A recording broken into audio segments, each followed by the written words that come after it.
வணக்கம். சற்று முன் கிடைக்கப்பெற்ற மிக முக்கியமான செய்தி ஒன்று வெளியாகி உள்ளது.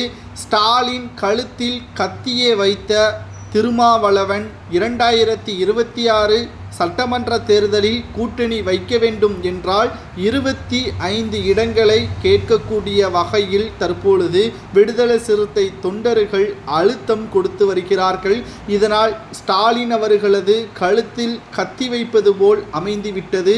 இதற்கு மறுப்பு தெரிவித்தால் கூட்டணியே வேண்டாம் என்று விடுதலை சிறுத்தை தொண்டர்கள் கூறி வருவதாகவும், இதற்கு பதிலளித்த விடுதலை சிறுத்தை கட்சியின் தலைவர் திருமாவளவன் அவர்கள், நிச்சயமாக எங்களது தொண்டர்களது கோரிக்கையை நாங்கள் கூட்டணி கட்சியிடம் முன்வைப்போம், அதற்கு அவர்களது தகவல்களை என்னவென்று நாங்கள் அடுத்தடுத்த செய்திகளில் பார்ப்போம் என்றும் தெரிவித்திருந்தார். சரி, இதற்கு முன்பாக அவர்களுக்கு திமுக எத்தனை தொகுதிகளை கொடுத்தது என்பதை முதலில் நாம் பார்க்க வேண்டும்.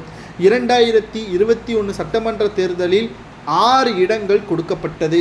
பானை சின்னத்தில்தான் போட்டியிடுவோம் என்றும் தெரிவித்தார்கள். 4 தொகுதிகளில் மட்டும்தான் வெற்றியடைந்தது.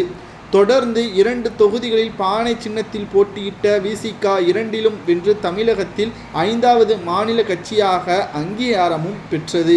இந்த நிலையில்தான் தற்பொழுது 2026 சட்டமன்ற தேர்தல் என்பது தமிழகத்தில் புதிய கட்சியான தமிழக வெற்றி கழகமும் இணைந்திருப்பதால் அவர்களுடன் கூட்டணி வைத்தால் ஆட்சியிலும் அதிகாரத்திலும் பங்கு கொடுப்போம் என்று தெரிவித்திருக்கிறார்களே, இதற்கு உங்களது கோரிக்கை என்ன? திமுகவுடன் கூட்டணி வைத்தால் ஆட்சியிலும் அதிகாரத்திலும் பங்கு கிடையாது, அதே சமயத்தில் 25 தொகுதிகள் வரை உங்களால் கேட்க முடியுமா? பாட்டாளி மக்கள் கட்சியின் தலைவர் ராமதாஸ் அவர்கள் கூறியிருப்பதை போல் நீங்கள் கேட்பீர்களா என்ற கேள்விகளுக்கு செய்தியாளர்களது சந்திப்பின் பொழுது நிச்சயமாக நாங்கள் கேட்போம் என்றும் தெரிவித்திருக்கிறார்.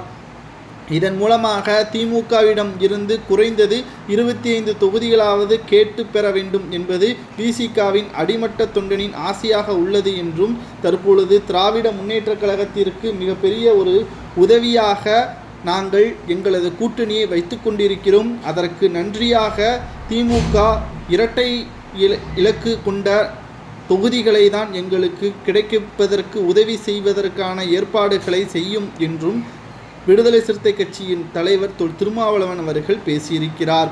ஆனால் 25 தொகுதிகள் திமுக கொடுப்பது இதுவரை வரலாற்று கிடையாது, இனிமேலும் கொடுக்க முடியாது. இதற்கு முற்றுப்புள்ளி வைக்கும் விதமாக உதயநிதி விடுதலை சிறுத்தை கட்சியின் கூட்டணி இல்லாமல் நாம் வெற்றியடைவோம் என்று ஸ்டாலினிடமும் மற்ற திமுகவின் மூத்த நிர்வாகிகளிடமும் தெரிவித்திருக்கிறார்.